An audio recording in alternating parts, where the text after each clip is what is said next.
Alors, pour gérer un document long, il nous faut tout d'abord, normalement, rédiger ce document. L'idée est de taper le texte au kilomètre sans aucune mise en forme. C'est-à-dire que l'on va taper notre texte sans jamais utiliser finalement le panneau qui se trouve ici. C'est-à-dire qu'on ne mettra pas de numérotation, on ne mettra pas de polices différentes, on ne mettra pas de soulignement, de texte en gras. On va vraiment taper le texte dans la forme la plus brute possible. Alors, là, je ne vais pas taper un texte long. Ce que je vais faire, c'est que je vais aller chercher sur Internet un texte qui va nous permettre de voir un petit peu comment on copie et qu'on colle du texte provenant d'Internet et comment justement on peut nettoyer ce texte afin de pouvoir après utiliser pleinement toutes les fonctionnalités de Word.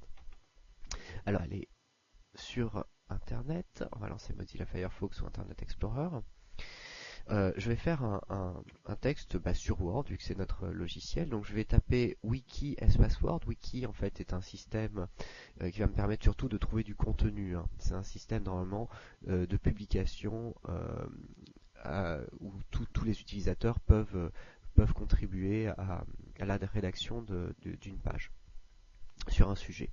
Alors, donc je vais aller sur Microsoft Word Wikipédia. Je vais trouver donc un texte. L'intérêt de ce texte, c'est comme vous pouvez le voir, il est relativement long et il a un sommaire. Ça va être important vu que tout à l'heure, on va régénérer ce sommaire. Alors, pour sélectionner du texte sur Internet, la plupart du temps, on a l'habitude de faire un cliquer-glisser et de surligner le texte comme ceci. Le problème, c'est que lorsque le texte est relativement long sur Internet, on va avoir tendance à faire un système de yo-yo comme ceci pour sélectionner correctement notre texte, ce qui est une perte de temps. L'informatique bien utilisée, c'est utiliser le moins possible finalement la souris et le plus possible le clavier. Donc c'est ce qu'on va avoir une petite technique là très simple qui permet de sélectionner d'un point de départ à un point d'arrivée le texte. Alors tout d'abord, je vais double-cliquer sur le texte. Microsoft Word, vu que c'est par là que je vais commencer, ça va être par là que je vais commencer ma sélection.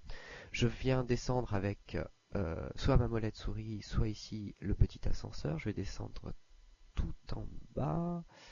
Voilà, tac. Je vais aller jusqu'à les différentes versions de Word.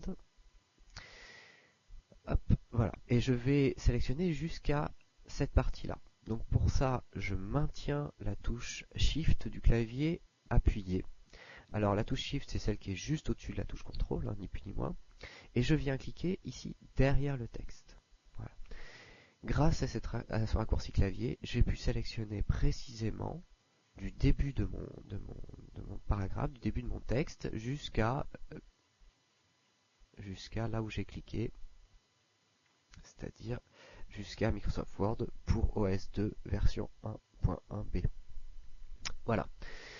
Deuxième chose, je vais copier ce texte. Alors, pour copier le texte, toujours trois possibilités, soit édition copier, soit le raccourci clavier qui est noté d'ailleurs là, CTRL plus la touche C. Troisième possibilité, je fais un clic droit sur le texte sélectionné et je clique sur copier. Une fois que j'ai fait ça, je rentre dans Word. OK. Et là, je vais surtout ne pas coller directement. Je vais le passer par un petit module de Word qui s'appelle le collage spécial. Donc pour ça, je vais dans Accueil. Ici, je vais sur le bouton Coller, mais avec la flèche déroulante vers le bas. Je vais sélectionner Collage spécial. Et dans Collage spécial, je vais sélectionner Texte sans mise en forme. Grâce à ça, le texte va être en fait nettoyé de sa mise en forme et j'aurai le texte à l'état brut. Je clique sur OK et en effet on peut voir que mon texte est totalement dénué de mise en forme. Voilà, donc partie suivante, on va voir comment mettre en forme ce texte qui est relativement long.